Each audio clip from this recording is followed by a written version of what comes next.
Okay, people. So this well, I didn't say the prelim card, the early prelims. Man, you just look at this and you're just like, yo, all of these fights could easily just be on the prelims proper, if not main card. They're just fire, fire fights, people. And we start off the women's flyweight division. We got Priscilla Cachoeira against Gillian Robinson. And this fight for me, I'm taking Robinson. Right? Now, yes, her you know what I mean? She's on a 2-fight skid in the UFC at the moment. Right? There is that. But she's always up for a challenge, and that's the thing I like about her the most, right? Always putting herself out there. She's been doing a lot of grappling competitions, combat jiu-jitsu recently at Medusa. Yeah, I mean, so look, we know she's good. I think sometimes there's a loss of focus, right? And I think sometimes she may be doubting her skills, but when she's on. And Cachoeira, she's a good opponent. You know what I mean? Cachoeira is decent. Like coming off a 2-fight winning streak, she beat Shayna Dobson with that killer uppercut, right? And then she beat Gina Mazzo. But I don't think she is someone that Robinson has to fear. Because Robinson's stand up has definitely improved, and I think she can take Cachoeira down and submit her. So yeah, I'm going with the Savage to get it done. We then jump to the bantamweight division. We got Randy Costa against Tony Kelly. And listen, it was just a second ago, right, that everyone was talking about Randy Costa as being a potential challenger, right? And he had that war with Andre Yanez, Adrian Yanez, even. And if you remember, Costa won that first round. Costa was looking fire early on in that fight. And I just think that energy, right? That precision, he's not losing that. He just kind of gassed himself out in that fight, right? And I think he's going to take a lot away from that situation. I think we're going to see him learn. And yeah, I think he's going to come back stronger. Now, prime time Cody Kelly is not a walkover by any means. Definitely not a walkover.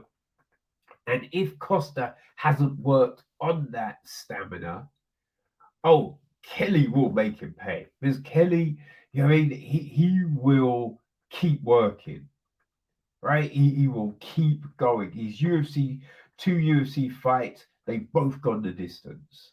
Both gone the distance. So we know he's tough. And he outgrinded Ali Al-Qazi, right? But yeah, I think Costa's precision, that jab and those kicks, I think that's going to be the thing that will be the difference in this fight. So yeah, I'm going with Costa. We then have got a flyweight bout, right? No, feather. That's the one. I get flyweight and featherweight mixed up all the time. We got a featherweight bout.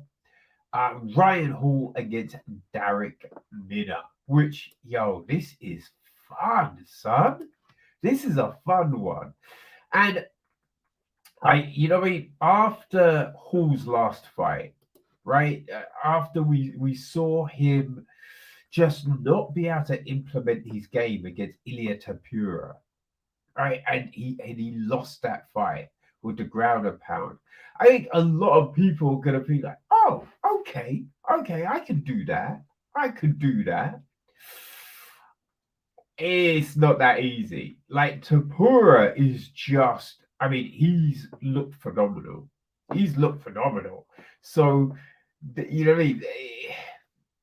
I think it was a surprise that Hall wasn't able to implement any of his jiu-jitsu in that fight, but not so much that Tapura won.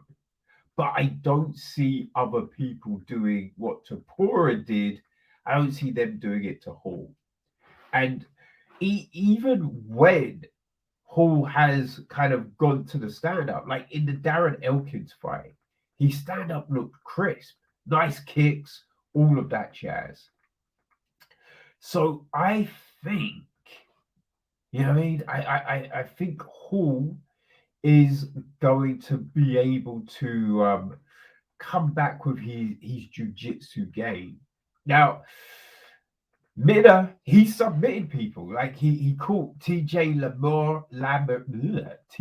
Lamy with a nice guillotine. Man, really shook Lamy in that one because I think everyone thought Lamy was going to get that win.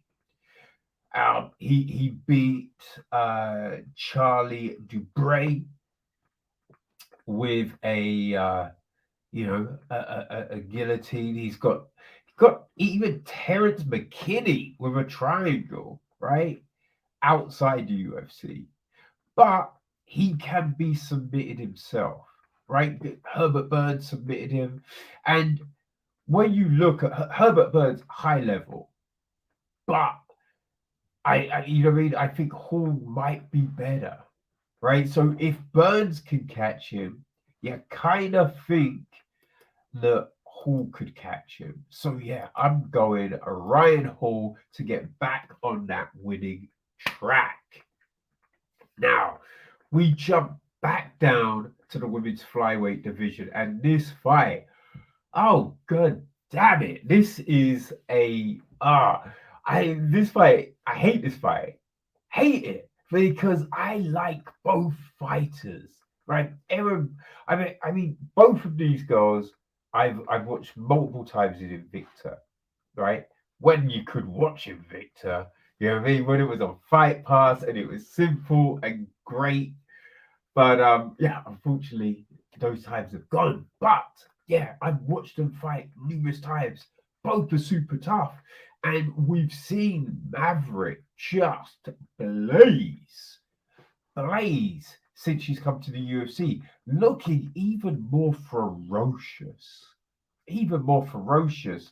And I will say, she beat Macy Barber. That was a weird decision. It made no sense whatsoever. But yeah, she's tough. And Blanchfield, whew, I mean, if you've watched her fight in Invicta, you will know what she can do. I mean, her fight against Sarah Alper in a UFC debut, she was just looking so good. So good. But the thing with her Invicta fights,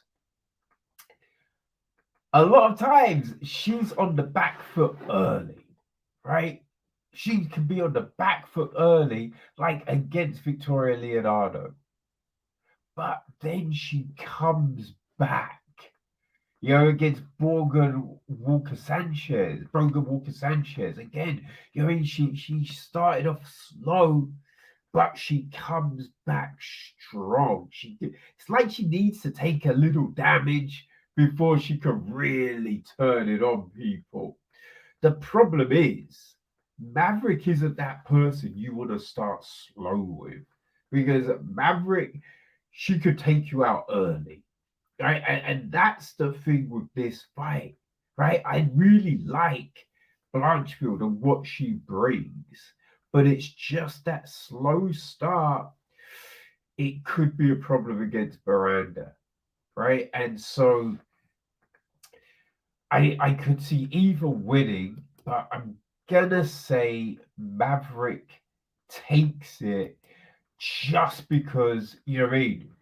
she will come out hot. And I think as well, she's gonna feel just irritated with that whole barber situation. So I think she's gonna come out hot. Now, maybe Blanchfield has worked on that start, right? Now, if she has, who the fuck knows? But if she starts slow, it's Maverick's fight, people. It's Maverick's fight.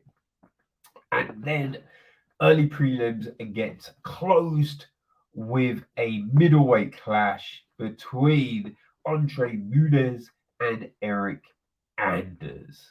Oh, this is another good one. I mean, people, they're all great fights, right? Yeah, this is a good one. This is Muniz' full fight in the UFC, came from the Contender Series, you know, and I think the thing is, right? Now, he did beat Arroyo. That did go to a decision, but all his other fights have been first rounds, right? He's got it out quick. Now, Anders, your boy, he will grind. He's been in some, long fights. Been in long fights. He beat Darren Stewart up in that last fight, which you're kind of surprised it didn't end earlier, you know. Um, but yeah, he's been in there with some real tough opponents. And yeah, I just think Anders, man, like he's been there with so many people, getting so many different looks. I feel that, yeah, I feel that Anders is going to take it home. But boy, it looks like it's going to be a fun fight, people. Looks like it's going to be a fun fight.